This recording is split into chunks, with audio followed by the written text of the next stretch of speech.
महमूद मदनी जी, आपका India TV पर बहुत स्वागत है। सबसे पहला सवाल आपसे मेरा ये है कि फ्रांस में जो हत्याएं की गई, जिस तरह से वहां परिस्थितियां हैं, उसको देखते हुए हमारे यहाँ हिंदुस्तान में जो विरोध प्रदर्शन हो रहा है, क्या आपको लगता है ये विरोध प्रदर्शन यहां करना ठीक है? देखिए, दो बातें हैं इसमें। एक बात है एक्स्ट्रा जुडिशियल किलिंग्स की। इसको किसी भी सिविलाइज्ड सोसाइटी में या कोई रिलीजियस सोसाइटी भी हो, यानी दोनों में, सिविलाइज्ड सोसाइटी हो, रिलीजियस सोसाइटी हो, इसको किसी कीमत पर इसकी इजाज़त नहीं दी जा सकती है।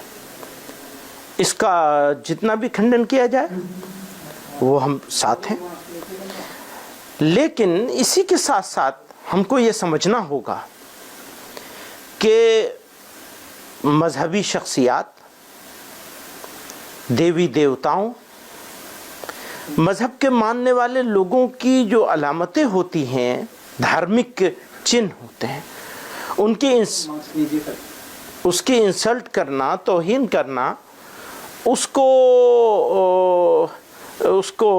रिजेक्ट करना, आर्ट, सो कॉल्ड आर्ट्स के नाम पर उसको नंगा करना, ये मैं नहीं समझता कि किसी सिविलाइज्ड, इसको भी किसी ऐसी दुनिया में इजहार राय की आज़ादी के नाम पर, फ्रीडम ऑफ एक्सप्रेशन के नाम पर इस तरह का काम किया जाए।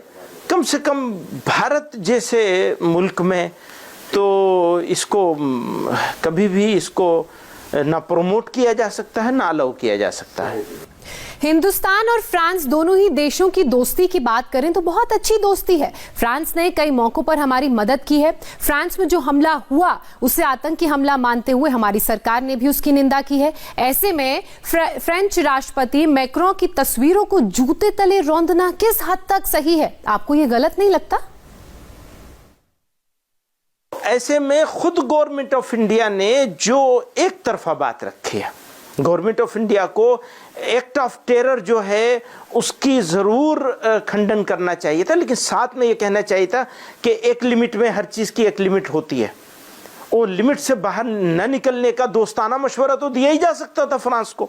हम तो आज भी ये कहते हैं कि फ्रांस को, फ्रांस की गवर्नमेंट को, फ्रांस के लोगों को अपना रीअसेस करना चाहिए, अपने एटीट्यूड को और अपने स्टैंड को। हम यानी हमदर्दाना मशवरा देना चाहते हैं, आप रीअसेस कीजिए, आपको वापस मुड़ के देखना चाहिए कि ये आप क्या हो रहा है। कोई इंडिविजुअल हो, कोई ग्रुप हो, गलत काम करे उसकी मजम्मत करी जाएगी, उसको खंडन किया जाएगा, लेकिन कोई स्टेट गलत काम करने लगे तो वो तो और ज़्यादा बुरी बात हो जाएगी।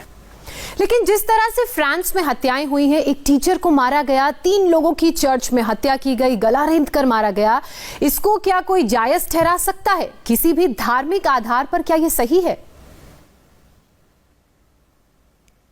अब वो विरोध होना ही चाहिए। मैं कह रहा हूं एक्स्ट्रा जुडिशियल किलिंग हो, यहीं से शुरू कर रहा हूं अपनी बात। एक्स्ट्रा जुडिशियल किलिंग हो, चर्च पर हमला हो, ये तो, इसको तो किसी कीमत पर कोई भी सिविलाइज्ड सोसाइटी हो, कोई मजहब हो, कोई भी मजहब हो, कोई भी धर्म हो, और इस्लाम के नाम पर वो और ज़्यादा, हम तो इसको और ज़्यादा बुरा समझते हैं को ये गलत है बिल्कुल। इसको किसी कीमत पर वो नहीं किया जा सकता, लेकिन साथ में ये समझना ज़रूरी है। और कम से कम इंडिया के आप देखेंगे तो यहाँ के धर्मों ने, यहाँ के धार्मिक लोगों ने, यहाँ की जो धार्मिक सोसाइटी है उसने, और यहाँ के कॉन्स्टिट्यूशन ने, हमारे संविधान ने एक लाइन क्रिएट की है कि देखो इससे आगे नहीं बढ़ना है तुम्हें। वही हम ये चाहते हैं कि दुनिया में, दुनिया के लिए वो मिसाल बन जाए हमारी वो लाइन। हम अपनी गवर्नमेंट से भी ये चाहते हैं कि हमारी गवर्नमेंट इसके बारे में सिंसियरिटी के साथ, फ्रांस के साथ अच्छी दोस्ती है तो गवर्नमेंट ऑफ इंडिया का जो सुझाव होगा वो उससे अच्छा क्या मौका हो सकता है कि एक जिम्मेदार मुल्क अपने उस रोल को प्ले करे। जी।